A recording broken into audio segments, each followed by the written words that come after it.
नमस्कार दोस्तों। उम्मीद करता हूँ कि आप सब बहुत अच्छे होंगे। यूपीएससी का एग्ज़ाम अगर देखा जाए प्रीलिम्स का 26 मई से 16 जून प्रस्तावित हो चुका है। लोकसभा चुनाव को देखते हुए ये कुछ डेट में चेंजिंग किए गए हैं, तो अब चुनौती बन जाती है कि जो आपको जो 20 से 21 दिन मिले हैं, इसको यूटिलाइज़ और अच्छे से कैसे किया जाए। जो आपका अभी समय है, रिमेनिंग टाइम लगभग अगर देखा जाए तो 100 प्लस डे हैं। तो आपकी ये रणनीति कैसी होनी चाहिए? आपके पास अब इस समय 2 रास्ते हैं, या तो आप 2025 को टारगेट कर लें, या 2024 का जो रिमेनिंग टाइम बचा हुआ है, उसको प्रीलिम्स के लिए कैसे यूटिलाइज़ किया जाए, ये बड़ी चुनौती बन जाती है। आइए पूरी व्यापक से चर्चा करेंगे, कैसे-कैसे आपको रणनीति तैयार करनी है, अपनी पढ़ाई को कितने स्लॉट में कन्वर्ट करना है, पढ़ाई के स्लॉट के कन्वर्ट करने के साथ आपको रिसोर्स कैसे फॉलो करने हैं, और जो बचा हुआ लगभग मैं कह सकता हूँ 15 वीक है, इस वीक को कैसे यूटिलाइज़ करना है, या डेली बेसिस पर टारगेट क्या होना चाहिए, मंथली बेसिस टारगेट क्या होने चाहिए आपके, या फिर कहा जाए तो वीकली टारगेट क्या होने चाहिए। इन सब पर डिबेट करेंगे, जानेंगे प्रीलिम्स की मूलभूत रणनीति के बारे में, किस प्रकार से जो 100 डे का एक टारगेट है, आप इसको रणनीति के माध्यम तैयार कर सकते हैं। आप कितने लंबे समय से तैयारी कर रहे हैं, ये मैटर ये नहीं करता।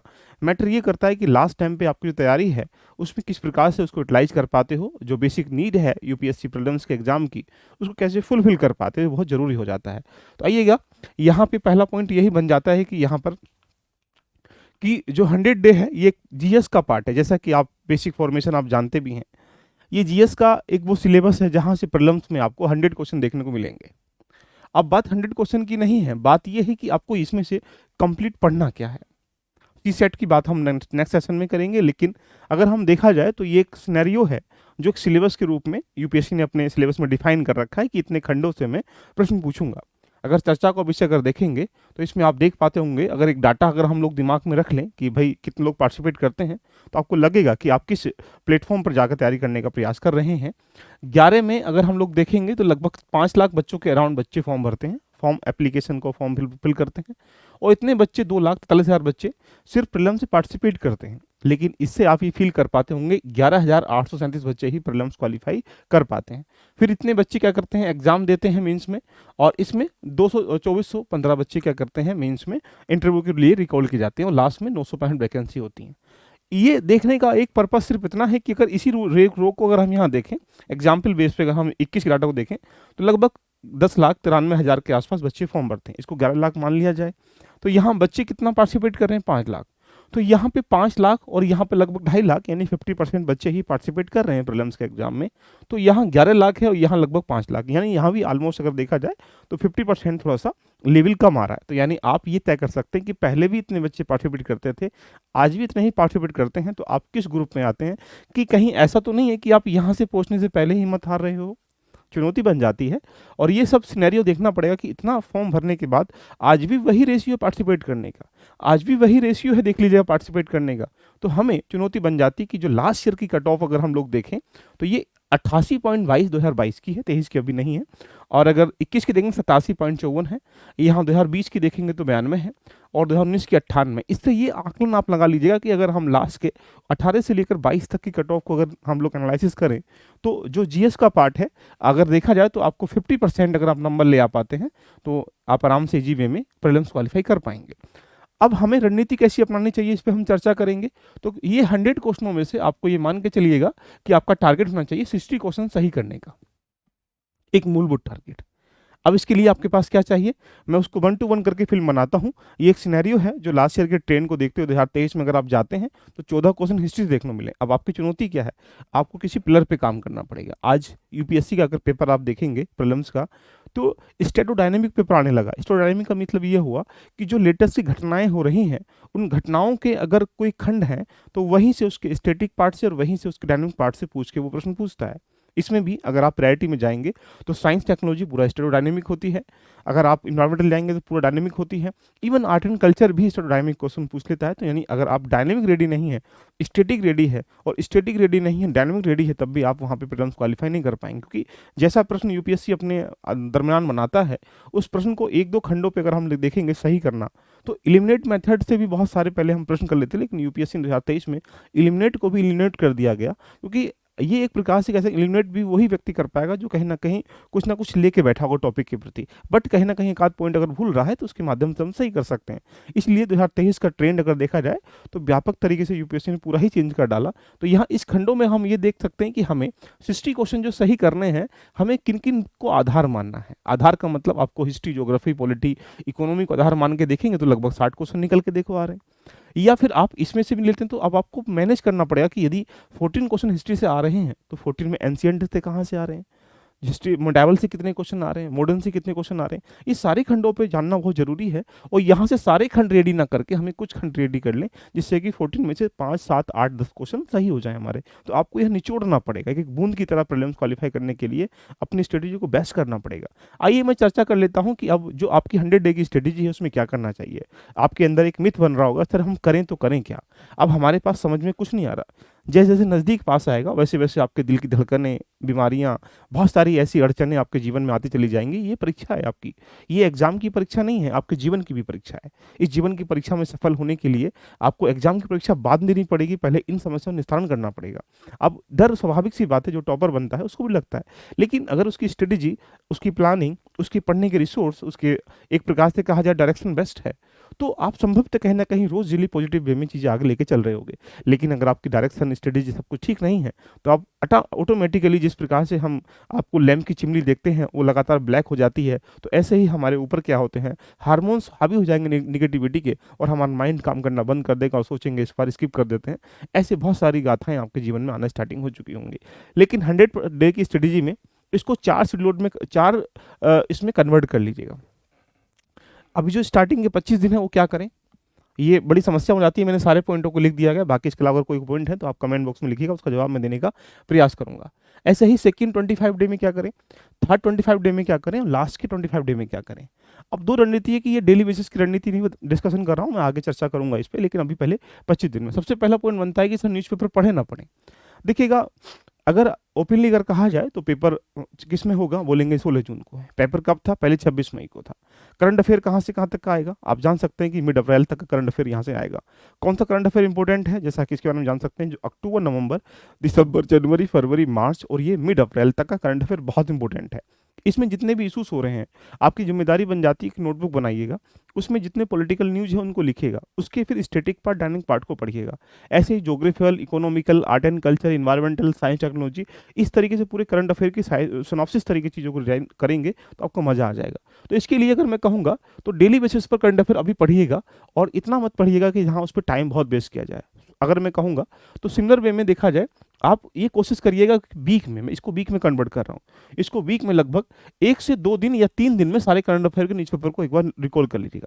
लेकिन डेली बेसिस पर आप करंट अफेयर मस्ट यूज करिएगा, that is my humble request, because you know, क्योंकि ये अब स्टडी जो चेंज अपना।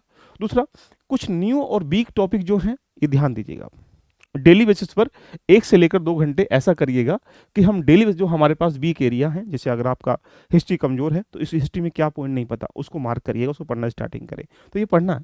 जीएस सब्जेक्ट रिवीजन सबसे मस्ट है। देखिएगा, 2 घंटे कम से कम अब रिवीजन करने की तरफ जाना पड़ेगा आपको डेली बेसिस पर। आप टारगेट सेट करो कि हमारा अभी 1 महीना 25 दिन है, इस 25 दिन में हमें 2 सब्जेक्ट 3 सब्जेक्ट का टारगेट सेट कर लो कि 5 दिन में ये, 3 दिन में ये। मैं अभी इसको बताऊंगा अभी, जैसा कि मैंने आपके सामने यहाँ डिफाइन भी कर रखा है। और ये डिफाइन क्या कर रखा है कि आपको अगर एंशिएंट में जाएंगे तो कहाँ से पढ़ना है और कितने दिन पढ़ना, 4 डे, ये सब कुछ मैंने डिफाइन कर रखा है। मिडावल में सतीश चंद्रा कितने दिन पढ़ना, क्या पॉइंट पढ़ना, ये भी मैं आपको बता दूंगा सब चीज़ें। लेकिन पहले हम समझ लेते हैं कि अभी इस टाइमिंग में हम क्या करें। देखो, आंसर राइटिंग मेजर सेगमेंट है, डेडलाइन क्या है, प्रीलिम्स क्वालिफाई करना। लेकिन प्रीलिम्स क्वालिफाई के साथ अगर आपको कहीं ना कहीं टच में रहना है, ये नहीं कि हम सबको छोड़ देंगे सिर्फ प्रीलिम्स क्वालिफाई हो जाए। इससे क्या होता है, आप अपने एक्टिविटीज़ को अगर नहीं ध्यान रखते हैं तो आप लगातार भूल जाते हैं। तो कोशिश करिएगा वीक में, अगर डेली बेसिस पर कर सकते हो तो 1 या 2 आंसर लिखने का, यानी आप कह सकते हैं कि लगभग 20-25 मिनट दीजिएगा अभी आंसर लिखने के लिए। स्टार्टिंग के 25 दिन इस पर बिल्कुल इग्नोर नहीं करना है इसको। ये क्या है, जब आंसर लिखेंगे तो आपके पास कुछ ऐसे टॉपिक होंगे जो लेटेस्ट डाटा को इकट्ठा करोगे, तो प्रीलिम्स में भी कहीं ना कहीं दिमाग में आएगा। तो डेली बेसिस पर 1 या 2 क्वेश्चन लिखिएगा। ऑप्शनल रिविजन अभी 25 दिन कर सकते हैं, लेकिन वीक में आप कर सकते हैं 2 से 3 दिन बस। आप डेली बेसिस पर ऑप्शनल रिवीजन मत करिए अगर आपने इसको स्टार्टिंग कर रहे हैं। अगर ऑप्शनल आंसर राइटिंग की बात करें तो बिल्कुल भी मत करिएगा, अभी आंसर राइटिंग ऑप्शनल की मत करिएगा। बात करेंगे सीसेट प्रैक्टिस, ये तो भाई मस्ट है। अगर आपके सीसेट में अगर 100 नंबर से ऊपर आते हैं तो अभी आपको नीड है, आपको ज़रूरत है 67 नंबर लाने की, लेकिन नहीं, आपको अभी उस प्रायोरिटी में जाना है कि हम किसी भी स्तर पे अगर जाएँ तो सीसेट में फेल ना हो पाएँ। इसलिए ज़रूरी है कि आपके 130 140 नंबर आने चाहिए 200 में से सीसेट में। अगर अभी भी इतने नहीं आ रहे हैं तो आपको यहाँ पर 2 से 3 दिन प्रैक्टिस पर दीजिएगा, जिससे कि आप आराम से वीक में उसको कवर कर सकें। अगला पॉइंट आता है कि सर यहाँ पर हमारा जो पीवाईक्यू एमसीक्यूज़ है, ये तो मस्ट है, मस्ट मतलब इंपॉर्टेंट है, आप डेली बेसिस पर 1 से 2 घंटे दीजिएगा इसके लिए। और यहाँ पर हमने आपके लिए भी आज शाम को 8 बजे डेली बेसिस पर एमसीक्यू सेशन स्टार्ट कर दिया गया, जहाँ पर आपको यहाँ प्रैक्टिस कराई जाएगी उन टॉपिकों की जो एग्जाम की दृष्टि से बहुत इंपॉर्टेंट है। दूसरा point, mock test. Mock test बहुत जरूरी है, इसको लगाइएगा। मॉक टेस्ट आपके अंदर की कमियों को निकालने का काम करती हैं। तो एक प्रोग्राम है कि स्टार्टिंग के 25 दिन में हम क्या करें क्या ना करें। जैसे ही आगे बढ़ेंगे सेकेंड 25 डे में, तो न्यूज़पेपर को थोड़ा सा अब 1 से 2 दिन कर दीजिएगा, 3 दिन की जगह। न्यू टॉपिक पढ़िएगा, लेकिन कोशिश करिएगा कि ये भी 1 से 2 घंटे पढ़े जाएं, इससे ऊपर ना पढ़े जाएं डेली बेसिस पर। लेकिन रिवीजन को थोड़ा सा बढ़ाइएगा, इसको 3 घंटे कर दीजिएगा। आंसर राइटिंग को यहाँ पर आप कह सकते हैं कि वीक में एक एक क्वेश्चन या 2 क्वेश्चन, यहाँ हम डेली बोल रहा था 1 क्वेश्चन, यहाँ आप इसको वीक में कन्वर्ट कर दीजिएगा। यानी अब वीक में 1 से 2 क्वेश्चन आप आराम से लिख सकते हो, जिससे बिल्कुल उसके टच में रहो, आप इसके आउट में ना जाओ। ऑप्शनल रिवीजन यहाँ बिल्कुल भी मत करिएगा, ऑप्शनल की आंसर राइटिंग बिल्कुल मत करिएगा। सी सेट की प्रैक्टिस अगर आपको लगता है सी सेट में डाउट है, आप कहीं समस्याओं में बैठे हुए हैं, तो वहाँ करने की नीड है, लेकिन फिर भी वीक में 2 से 3 दिन देखने का प्रयास करें, इससे आप आराम से मैनेज कर पाएंगे अगर आपकी मजबूत है। पीवाईक्यू सेशन या एमसीक्यूज बहुत जरूरी हैं, तो 1 से 2 घंटे बहुत ध्यान दीजिएगा।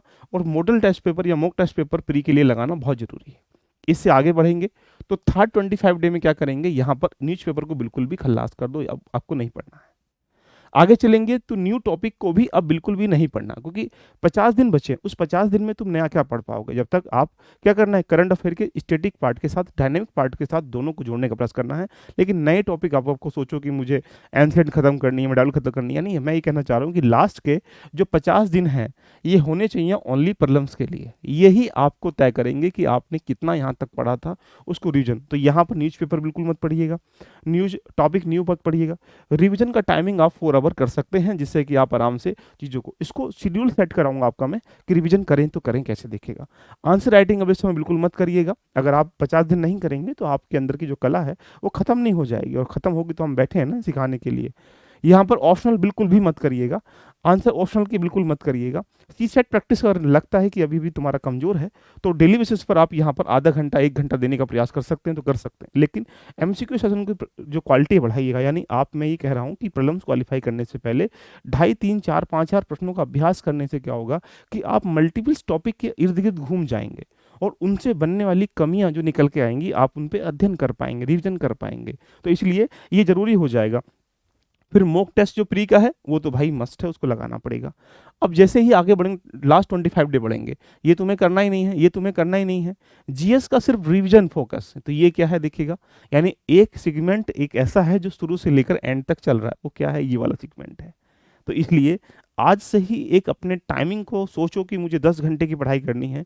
उस 10 घंटे की पढ़ाई में लगभग 30 से लेकर 40% टाइमिंग यहाँ कन्वर्ट कर दो, 20% टाइमिंग आपको यहाँ कन्वर्ट कर दो, कितना होगा 50% टाइमिंग, 20% टाइमिंग अपना यहाँ कन्वर्ट कर दो, इन दोनों में कन्वर्ट कर दो, कितना होगा 70-80%। बाकी जो बचा है उसको एक बेसिकली फॉर्मेट में सेट करो कि सी सेट देखना है, कहाँ कहाँ हमारी कमियां हैं उसको न्यू टॉपिक देखने हैं, वहाँ पे कन्वर्ट करिएगा। अब देखो, आंसर राइटिंग यहाँ भी नहीं करनी है, ऑप्शनल यहाँ भी नहीं करना है, ऑप्शनल आंसर राइटिंग यहाँ भी नहीं करनी है। सी सेट की अगर नीड है तो आप यहाँ देखो, नहीं अगर नहीं है तो उसको ज़्यादा टाइम देने की आवश्यकता बिल्कुल भी नहीं है, क्योंकि लास्ट 25 में अगर सी सेट के पीछे पड़े रह जाएंगे तो भाई 60 क्वेश्चन सही कैसे कर पाएंगे। आप भी समझते हो ना ये जरूरी क्या है। इसके बाद अगर हम देखेंगे तो पीवाईक्यू एमसीक्यूज में अगर आपने पीवाईक्यू रेडी कर लिया है तो अब पीवाईक्यू करने की नीड ही नहीं है। अब क्या करेंगे, सिर्फ एमसीक्यूज करिए मल्टीपल्स। तो ये जरूरी क्या थी, मल्टीपल्स का मतलब यहाँ टॉपिक वाइज एमसीक्यूज करिएगा, यहाँ सब्जेक्ट वाइज करिएगा, यहाँ फुल लेंथ वाइज करिएगा। इससे क्या होगा कि आप मल्टीपल एमसीक्यूज करने से आपके अंदर जो डाउट्स वाले टॉपिक है निकल चले जाएंगे। और ये सबसे ज़्यादा इंपॉर्टेंट है कि अगर यहाँ जो 25 डे बचे हैं यहाँ पर आप मॉक टेस्ट मत लगाइएगा। क्यों? क्योंकि अगर नए मॉक टेस्ट लगाओगे तो भाई सोच लो नंबर कम आ गए तो हमारा मोटिवेशनल जो बैठा हुआ है अंदर कि आईएएस इस बार में ढहा से हो जाएगा। क्यों? इसलिए जो पुराने टेस्ट आपने लगाए गए हैं, उनमें अगर मान लीजिएगा आपने यहाँ से यहाँ तक लगभग 30 से 35 टेस्ट लगा चुके हैं और 30 टेस्ट के आसपास लगा लेने ही चाहिए, मुझे ऐसा लगता है। तो एक टेस्ट में अगर 100 क्वेश्चन 3000 क्वेश्चन बन जाएंगे। उन 3000 क्वेश्चनों का अभ्यास करिएगा। इससे क्या होगा कि 100 डे की स्ट्रेटेजी में आप अपने आप को कहाँ क्या करना है इसके बारे में डिस्कशन किया। लेकिन ये कैसे करना है, ये चुनौती बन जाती है। तो मैंने यहाँ पर बचे हुए हैं आपके पास कितने वीक बोलेंगे सर? 15 वीक, लगभग मान लें 105 दिन, क्योंकि मार्च अप्रैल मई तो यानी 30 लगभग 93 दिन हो गए। बाकी 16 जून को एग्जाम है, लगभग 106 दिन हो गए। ये तो मार्च चला ही गया, ये मार्च चला ही गया क्योंकि होली वगैरह है। तो अब आपके पास 105-6 दिन के आसपास बचे, यानी 15 सप्ताह बचे। 15 सप्ताह में जैसे भी आप चलते हैं वो तुम्हारे ऊपर डिपेंड है। लेकिन मैं ये टॉपिक आपको बता रहा हूँ कि पहले वीक में आज से ही स्टार्टिंग कर दीजिएगा। एक वीक इसको बाउंड कर लीजिएगा, इसमें आपको रेडी करना है। यानी वीक बाई वीक करके मैंने इस चीज़ों को सेट कर दिया कि जैसे ये वीक है, मॉडर्न हिस्ट्री है, संगम एज है, चालुक्य डायनेस्टी है, पल्लव डायनेस्टी है, राजपूत स्टेट है। तो यानी ये मैंने वीक में कुछ टॉपिक मार्क किए थे, उन टॉपिकों की लिस्टिंग बना के मैंने यहाँ उसको कन्वर्ट कर दिया गया। और ये 15 वीक का डाटा है जो आपको डिफाइन करता है कि इन टॉपिकों को अगर आप अध्ययन कर लें तो आप आसानी से क्रैक कर पाएंगे। तो यूपीएससी क्रैक करने के लिए जरूरी क्या है? अब आपकी बेस्ट रणनीति होनी चाहिए। नेक्स्ट चर्चा में यूपीएससी के अंतर्गत जितनी भी प्रॉब्लम्स की चीज़ें हैं उन पर मैं करूँगा। ये सेशन आपको कैसा लगा कि 100 डे के अंतर्गत क्या करना है क्या नहीं करना है, इस रणनीति पर हमने चर्चा करी। टारगेट सेट कितना करना है कि आप किसी भी स्तर पर 60 क्वेश्चन सही कर पाते हैं। इसके लिए 2 चीज़ें जरूरी हैं। अब सबसे पहले जो चीज़ें अभी कंसेप्ट पे नहीं आई हैं उनको इकट्ठा कर लीजिएगा। दूसरा, जो चीज़ें आ चुकी हैं उनको रिवीजन पे कन्वर्ट कर दीजिएगा।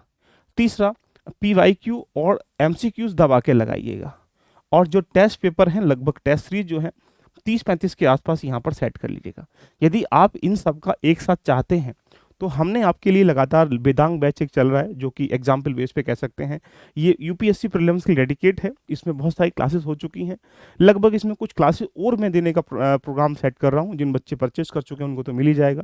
जिन लोगों ने अभी नहीं लिया तो अभी होली ऑफर में इस पर लगभग 50% डिस्काउंट चल रहा है। आई थिंक 1000 की फीस से 50% डिस्काउंट चल रहा है। तो क्लासेस आपको मिल जाएंगी। लेकिन इसमें आनंद की बात यह है कि आप यहाँ पर टेस्ट सीरीज भी ले पाएंगे।